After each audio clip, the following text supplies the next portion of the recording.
سلام دوستان، در این ویدیو یک غزل کوتاه و بسیار زیبا از مولانا رو خواهیم شنید. اگر به غزل فارسی علاقه‌مندید حتما کانال ما رو سابسکرایب کنید و باقی ویدیوهای ما رو هم ببینید.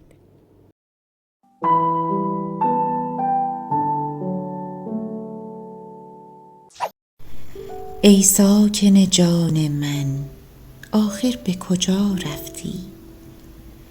در خانه نهان گشتی یا سوی هوا رفتی؟ چون عهد دلم دیدی از عهد بگردیدی، چون مرغ بپریدی ای دوست کجا رفتی؟ در روح نظر کردی چون روح سفر کردی، از خلق حذر کردی وز خلق جدا رفتی. رفتی تو بدین زودی، تو باد صبا بودی، ماننده بوی گل با باد صبا رفتی.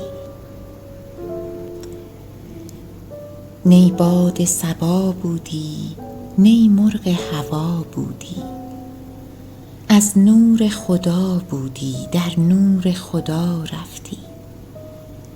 ای خواجه این خانه چون شمع در این خانه، وز ننگ چنین خانه بر سقف سما رفتی.